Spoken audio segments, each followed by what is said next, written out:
जय Jagannath friends, welcome back to my channel. तो friends केमती अच्छा आपण मैंने आई होप आपण मैंने बहुत भल थे सुस्थ थे। फ्रेंड्स देखो ये गोटे ब्लाउज डिजाइन अच्छी, बहुत सुंदर डिजाइन अच्छी, यूनिक अच्छी। आपको ट्रेडिशनल भी यूज करेंगे, आपमती भी फैंसी साड़ी भी यूज करेंगे। सब साड़ी ये परफेक्ट अच्छी। तो चलते देखा डिजाइन टी सुंदर भाव में फिनिशिंग सहित केमती प्रोफेशनली भाव में सुंदर भाव में आपन चॉइस अकॉर्डिंग करेंगे। लंबा माने बड़ भी करेंगे, छोट भी करेंगे। तो आपको खाली आइडिया नबार अच्छी। तो देखो फ्रेंड्स मोर ब्लाउज लेंथ अच्छी 15.5 इंच आउ नेक अच्छी मोर 4 इंच 3.5 इंच। जेहेतु बोट नेक रे हम तो 4 इंच चौड़ा और 3.5 इंच रखी लंबा। तो यही अकॉर्डिंग आपको गोटे सेप तैयारी करने पड़ो, राउंड सेप गोटे सेप तैयारी करने पड़ो। से सेप अकॉर्डिंग आपंकर बैक रे जी डीप रखिए। आप पैडेड लगाऊँ तो आप काफी डीप रखिपारे। तो जब बिना पैडेड करते आप हिसाब से आप छोट बड़ करेंगे। तो मोर पैडेड ब्लाउज जेहेतु अच्छी पूरा भरपूर डीप रखुच्छी जी क्लाइंटर डिमांड रे। तो एपट आम 4 इंच चौड़ारे भी डिजाइन टी क्रिएट करवा। तो 4 इंच गोटे बड़ बॉक्स जमी बॉक्स भाया करके आप गोटे ट्रायंगल सेप करदे।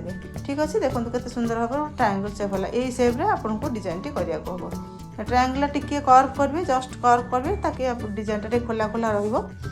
तो आप गोटे इंच उपरको जी तो ये राउंड सेप क्रिएट करेंगे। ठीक अच्छे, कि डायमंड सेप आमर हुए सेमती, आम डायमंड सेप जमती करा हुए सेमती उपरको आउ 1 इंच आसी गोटे कर्व करेंगे। ठीक अच्छे, तो आमर यहाँ गोटे डायमंड सेप बढ़िया सुंदर डिजाइन टे करवा। तो यही हिसाब से आपंकर डिजाइन करेंगे। तो डिजाइन करने पूर्व आप मैचिंग कपड़ा आप किसी पोटली भी रेडी कर देथिबे। आप कंट्रास्ट दे पारे ना आपंकर ब्लाउज जमी फैब्रिक सेमती दे पारे, आप चॉइस अकॉर्डिंग रेडी करदे। तो ता पूर्व आमर जो ट्रायंगल आम जो करथिले डायमंड सेप ताको आम पेपर पेस्ट उठेबा ताकि आम ताको आगे परफेक्ट सेप रे ब्लाउज टी कर परिबा। तो सेति पई ताको पेपर पेस्ट रे मु उठे देली। जमती आपंकर चिन्ह देथिबे से चिन्ह अकॉर्डिंग आप पेपर पेस्ट रे उठे देबे। आउ आपंकर लाइनिंग फैब्रिक रे ताको पेस्ट करके नहीं आसबे। नहीं तापर आम स्टिचिंग करवा पूरा परफेक्ट भाव में। पूरा देखंतु प्रोफेशनली पूरा केमती स्टिचिंग होउची। डिजाइन टी पूरा देखिए फ्रेंड्स, जमा भी स्किप करबेनी, कहीं ना किसी स्किप कले आप छाड़ी जिवे आ बुझी पारिबेनी, भूल भाल हो। निश्चिंत भाव पूरा देखंतु। आ प्लीज चैनल को सब्सक्राइब करंतु, लाइक करंतु, आ अपन फ्रेंड सर्कल शेयर करंतु। तो से जदि डिजाइनिंग रे इंटरेस्टेड थांती ना, से भी हेल्पफुल हो। तो से तो से भी किसी बेनिफिट मिल जिवो। तो देखंतु फ्रेंड्स एबे भल भाव में बसी देखंतु।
डिजाइन टी तो देखिले आउ जदि बुझी न पारे आउ सेकेंड टाइम देखि दियंतु दी थर देखिदेले आपण निहाती बुझीजिबे किसी असुविधा नहीं आउ बहुत सुंदर भाव देखंतु पूरा प्रोफेशनली मु आपनको सिखाउ चेष्टा करछि जदि भी किसी आपनकर डाउट रही जाय थाए तो कमेंट करंतु निश्चिंत मु कहि देबी आउ जदि भी किसी एक्स्ट्रा आपन डिजाइन सिखिबार अछि तो ताकू भी कमेंट करंतु मु नै आसीबी आपन पई प्लीज चैनल को सब्सक्राइब कर रखंतु केमती बहुत सारा डिजाइन आपन पई मु नै आसीबी रहउछि फ्रेंड्स चैनल को निश्चिंत सब्सक्राइब करिवे आउ आपन फ्रेंड सर्कल शेयर करिवे देखाबा नुआ गोटे वीडियो रे आ नुआ गोटे डिजाइन सहित नुआ आइडिया सहित रहउछि थैंक यू जय जगन्नाथ।